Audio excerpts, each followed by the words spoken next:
The times have changed, so has the delivery of news. We believe local news needs to be easily accessible.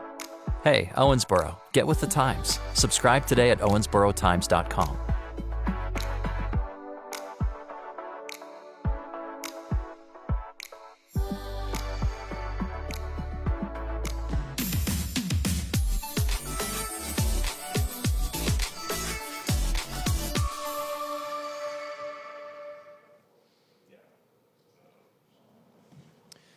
Hello, everyone, and welcome to the Owensboro Times 2022 General Election Town Hall, sponsored by Jerry Ray Davis Chrysler Dodge Jeep Ram. I'm Jake Boswell. I'll be moderating this evening. This is the seventh session of our total of 8 on this Monday, and for this session, we'll be joined by the 2 candidates for 13th District State Representative. Candidates are going to have 60 seconds to answer each question, and then an additional 60 seconds for closing remarks. Let's introduce you to our candidates. We'll get right away to the first question. We have Mr. Michael Johnson and Mr. DJ Johnson. After a random draw, Mr. Michael Johnson, you'll be able to go first. And our first question is, how would you serve as a liaison between our local community here and Frankfort if elected? Thank you, Jake. Also, Owensboro Times and the Bluegrass Museum for putting on this town hall today. It's very, very important. How I would serve as a liaison with the city here is continuing to work with them at the local level, asking questions that concerns all citizens here in Owensboro, and continuing to make sure that I stay focused within the realms of what's concerning Davis County. And together we can work and get a lot of things done. Communication is also the key, continuing to communicate, because a lot of times communication, as we know, breaks down. But I'm a type of person that always tries to communicate with the community and throughout the city and the local officials. Mr. Johnson, you're next. Thank you very much. And again, also thank you to Owensboro Times and Bluegrass Museum for hosting this event tonight. I agree completely. This is an important thing where we have the opportunity to introduce ourselves to people who are making a decision about what they're going to do on November 8th. And to answer the question, obviously, communications is very important, and I've made it a priority to develop relationships with not only the local elected officials, but also the local individuals who are the subject matter experts or people who I can go to and ask questions. I've gotten to know the superintendents for education for Davis County Public Schools and Owensboro Schools. I've gotten to know many of the CEOs for the corporations that employ people in Owensboro.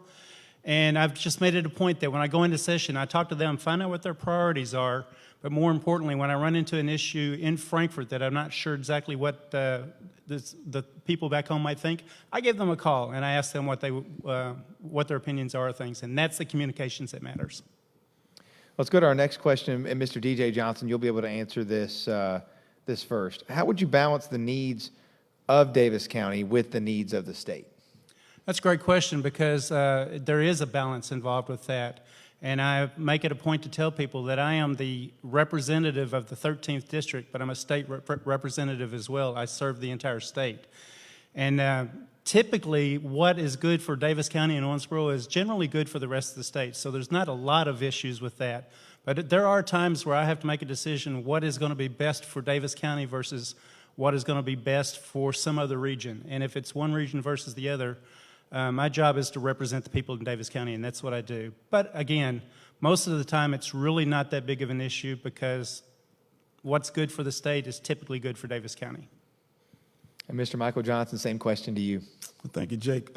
Basically being connected to the folks and here in Davis County, which also helps you to be able to understand the needs, because you have to be able to understand the needs in order to work on them at the state level. There are needs that the Kentucky has as a whole of state, but at the same time, you still have to have that balance. So the way you balance it is basically understanding the needs of Davis County, communicating with the folks here, and making sure that it does line up at the state level.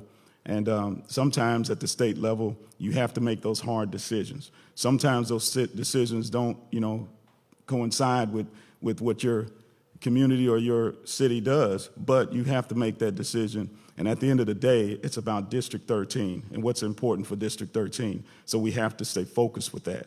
Thank you. Let's go to our next question. Cities across Kentucky have landed some major economic developments in terms of large companies opening or expanding in their communities, many of them neighboring to us. How would you make sure that Owensboro-Davis County is being considered for such projects? Mr. Michael Johnson, you can go first.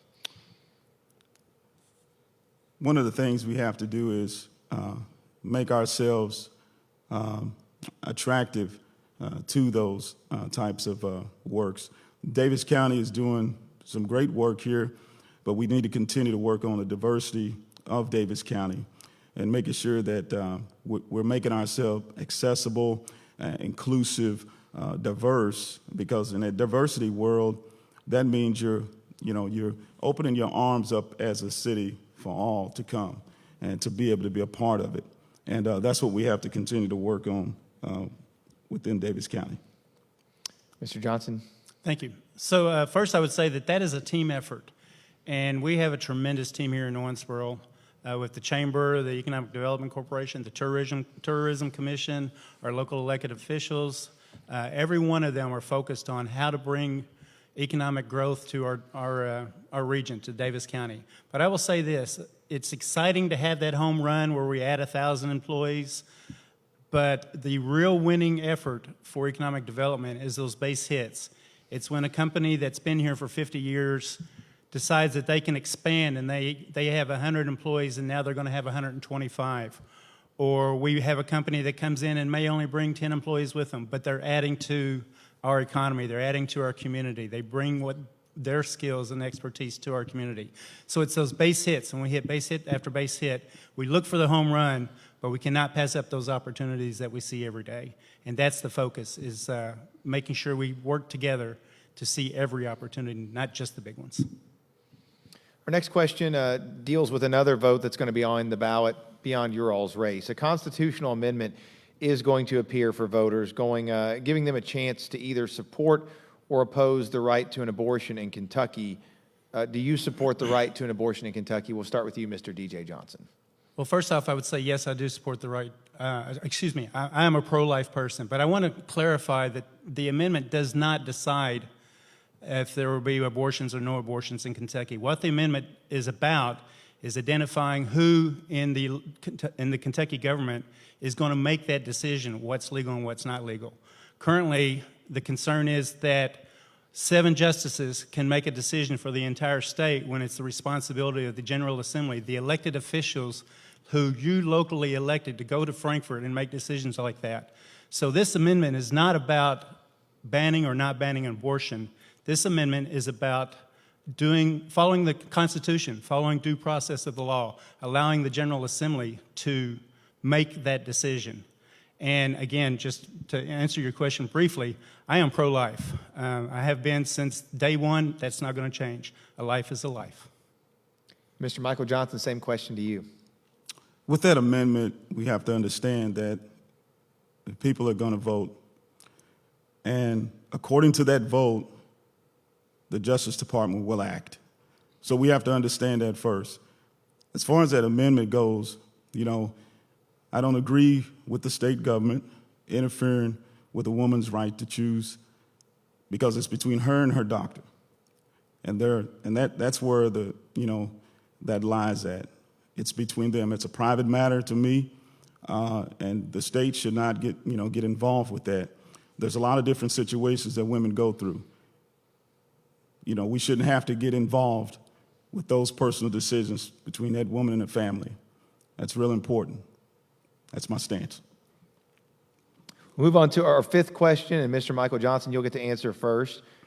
Would you support legislation that allows sports betting in Kentucky? Why or why not? Yes, I would.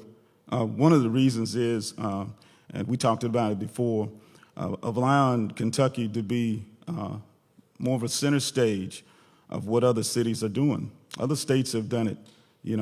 We're already doing it with horse racing. I mean, it's already here. So it's common sense to go ahead and continue to do what we've always been doing. And out of that, you can get revenue sources, and that's one thing that I stand upon. Diversifying our revenue sources for Kentucky. We need that. We have to have that in order for us to continue with a lot of the programs we have, and also funding our pensions, our retirements. You can use it for that. You can also use it for cost of living allowances, things like that we need that helps everyday Kentuckians. We need to be thinking about that so we can stay competitive. If we want to stay competitive, we got to do what the big cities do. Thank you. Same question. Would you support legislation that would allow sports betting in Kentucky? So I think first we've got to a little bit describe or take a moment to describe what we're talking about when we say sports betting. There's basically two categories. The first one is the guys who are going to have a fantasy football team and they would like to get on their phone on Sunday morning and make a bet about fantasy football. I have no problem with that. But we get into other aspects of sports betting, such as expanding gambling casinos, the sports betting off-track locations. Like we're going to have one coming to Owensboro, and I'm not completely convinced that's going to be good for our community. It's coming, it is what it is, but when you're talking about sports betting and creating a gambling community environment, I just don't think that's best for Owensboro. However, when we talk about it, as Michael said, it's reality. We have horse betting across the state. It's one of our major industries, but we've just got to be careful what we do to our local community. Our sixth question takes us to the classroom. We'll start with you, DJ. Do you support school choice programs, including those that allow private dollars to be donated and used for a student's educational expenses? Again, I'm going to say that's a two-part question. The first part is the state level dollars that are provided to the education system, and then there's the local dollars. It's literally the parents' tax money. So state money needs to come to the school systems, and I support funding school systems. Just in this last session, we in the General Assembly increased Davis County Public Schools funding by over $4 million and Owensboro Public Schools by over $1 million. So I absolutely support funding, but I also support parental rights. I support the parent being involved in what education their child receives. And for that reason, I think that if a child moves to a location, private or public, that local money, that parent's money needs to follow them. State money needs to stay with each of the school systems. Michael, same question to you. One thing I'll say about it is, I don't say anywhere in the Constitution where it says that public funding should go to private corporations and entities or schools. You don't see that. But what it does say is we are to make sure that our public schools are continue to be fully funded.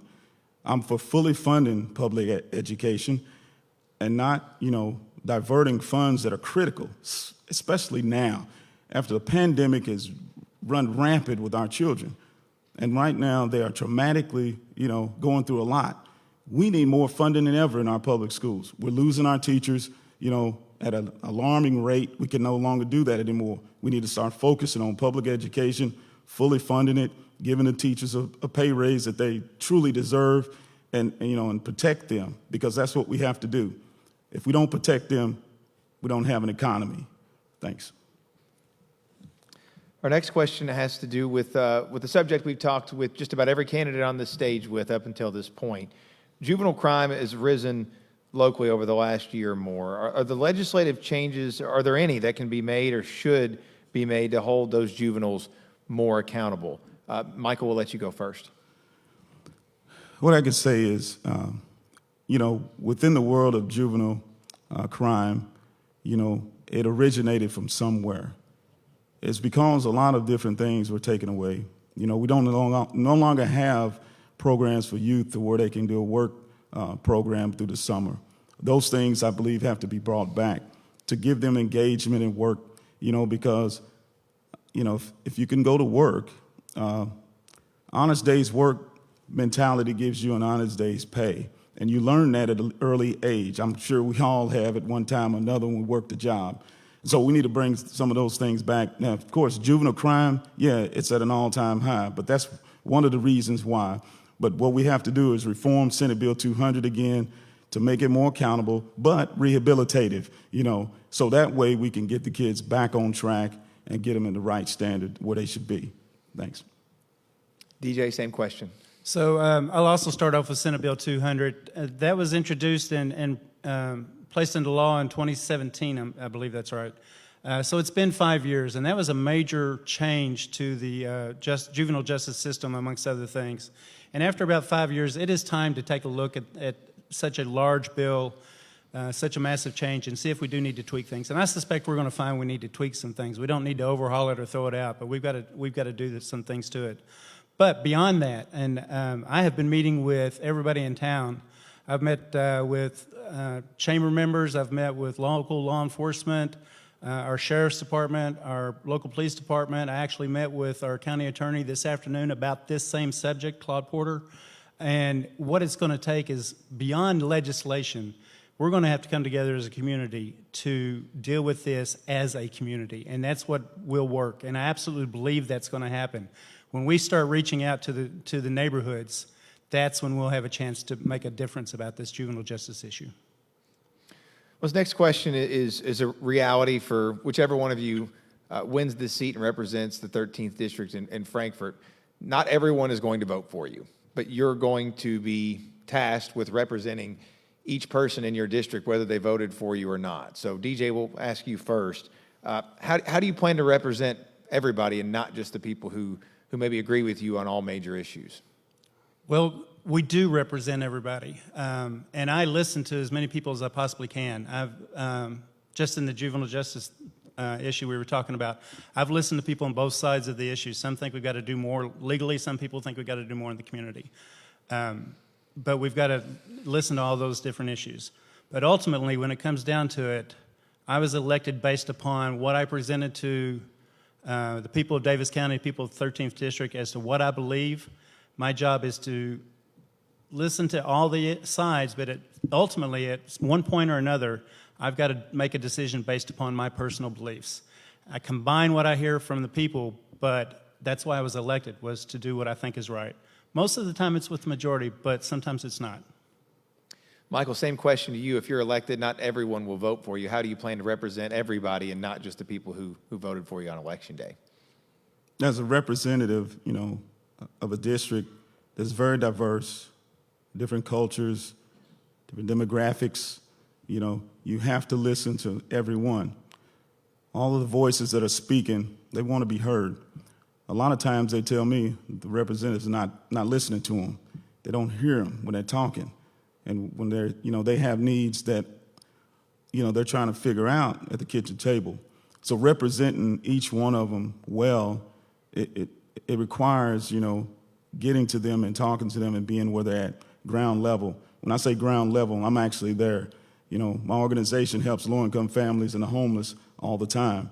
So I understand the need. So it's a servant's heart that you got to be able to do your job as a representative, not just go off of what you believe or this or that. You have to go off of what your heart is with the people, and that way you'll come out on top every time. Thanks. This next question has to do with the way Washington, D.C. for decades has been known for partisanship. Frankfort has been known at oftentimes maybe to not have so much partisanship. But over the last decade or so, some people in Kentucky would say maybe that's changed a little bit. With a Democrat as a governor and a supermajority in the legislative branch, how do you plan, if elected and representing us in Frankfort, for there to be progress across the aisle, even if Democrat, Republican, no matter what? How do you plan to make sure bipartisanship kind of persists like maybe it used to more often? Michael, to you. At the end of the day, Jake, we have to look at 120 counties, And in them 120 counties, everybody needs something. What you do is you find what everybody needs, and then you work together. You get with them. Hey, I understand what Hancock County needs, or I understand what, these other counties needs.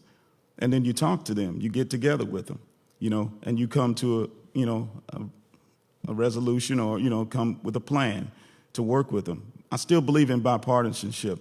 I will continue to reach out across the aisle as much as I can because District 13 needs us.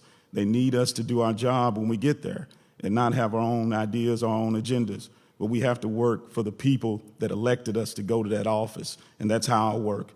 That's how I get things done, by working with everybody I can. It doesn't matter if you got an R, a D, or an I by your name. If you'll work with me, I'll work with you. Thanks. DJ, same question. So I would say that the perception that there's a growing bipartisan or growing issue between the Republicans and Democrats in Frankfort probably is not as pronounced as you would think it is. And what I mean by that is that if you look at the number of bills that we pass in a given session, 80, 85%, maybe one year it was 90%, are bipartisan bills. We get support from both sides on the vote. The votes be 85, 94, 3 against, and somebody wasn't in session that day. So the vast majority of what we do in Frankfort, we do together. It's the issues, there's going to be those few issues that are emotional and are particularly strong with one side or the other, and that's what gets the publicity. But I would tell you that we do work together in Frankfort. In fact, we make it a point to get together and have lunch with several members on both sides just to hear what's going on in our lives, just to hear what our priorities are. So don't get too caught up in this divisiveness. It's not as bad as what it's made out to be. Let's move on to our next question. It has to do with health care. What do you see as the most important issue with health care that needs to be addressed right now by the Kentucky legislature? DJ. Well, we need to look at the underinsured is what I think was our first priority. There's a lot of people that, despite our best efforts, still aren't getting good health care insurance, and we continue to fight that in Frankfort. Every time we go into session, it's one of our priorities. So we've just got to look for more creative ways to get that health care insurance to everybody. And at the same time, we can't break the budget in Kentucky, so we can't just pay for everybody's. We're going to have to get a little creative. And frankly, trying to get into the details of that now would be very difficult. But the bottom line is, I will tell you that both sides of the aisle, every one of us understands that the basis to a good lifestyle is good health care, and we work on that every session. Michael, same question. The basic human right is health care. When we look at the budget, Kentucky has a surplus that is sitting on that it's never had in decades. They could do something with the surplus we have, with affordable health care and accessibility. This is what I see, because I deal with a lot of different things. But that can, they can really do some transformative things in Kentucky with the surplus that we have. $1.12 billion, close to over $2-something billion is just sitting there, And they say it's a rainy day fund. It's raining right now, and people need it. And I believe we can do it, with the right representation. Thanks. This is our final question of the ones we have prepared for you, gentlemen, before your closing statements. You both served in the military, so you know firsthand the needs of veterans who are no longer active. Do you think there still needs to be more focus on supporting those veterans here locally? And if so, how do you plan to address that? Michael? Well, yes, I do. Being a veteran myself, I've been a lot of different places, and everywhere I go, I could say in Norfolk, Virginia, where I was stationed a lot of my time, very, very military friendly state. Everywhere I go, there's discounts for veterans. There's different things that they do for veterans. Here, there are some things for veterans, but I think there could be a lot more. By talking to veterans, understanding their needs, and really boiling it down to what those needs are. Whatever we can do for veterans, we need to do it, and that's where I stand on that. Okay. DJ? So I think probably the key area that we've got to bring more focus to is the fact that the suicide rate for veterans is 3 times the suicide rate for any other part of the population. They're going through a lot, and part of the challenge is that typically a veteran doesn't want somebody coming and trying to help them. They don't want to admit they need help. So a key part of it is what happens in Owensboro already, and that's that the veterans organizations, every one of them reaches out to every veteran they can find to bring them into the fold, to bring them into the brotherhood and sisterhood, and find out what's going on with them. But my job as a legislator is to listen to these local organizations, and when they tell me, hey, this is messed up, this isn't working, this area needs help, that's when I can go to work as a legislator. But first and foremost, I'll go to work as a veteran, talking to these other veterans, making sure they get what they need locally amongst the group. That goes to the end of our portion of prepared questions. Like we talked about at the beginning, you each get a chance to give us a 60-second closing statement. And Mr. G.J. Johnson, you get to go first. Well, again, thank you for the opportunity to come together tonight. Thank you for your great job as our MC here, our moderator. And I would simply say this. When I first ran for office, people have constantly asked me, why did you run? And the reason I ran was because I saw what was going on in Frankfort. I saw that Frankfort didn't even acknowledge Davis County or Owensboro. And I was complaining about it, but I finally said, if I'm going to complain about it, I'm going to do something. And that's why I ran for office. And that has not changed since that day. My goal is to make Owensboro the best place in the world to live, raise a family, and work. And part of that starts with getting Frankfort to recognize what we do in Davis County, what we do in Owensboro. I will be a voice for that, for our community in Frankfort, but more important than that, I will stand up for the values that we have in this community. I will stand up for economic development. I will fight for Owensboro. And that's why I'm asking for your vote on November 8th. Thank you. Michael, your closing statement. I, too, want to thank you, Jake, and Owensboro Times, Bluegrass, for this opportunity to be able to speak with the people here in the audience and at home watching.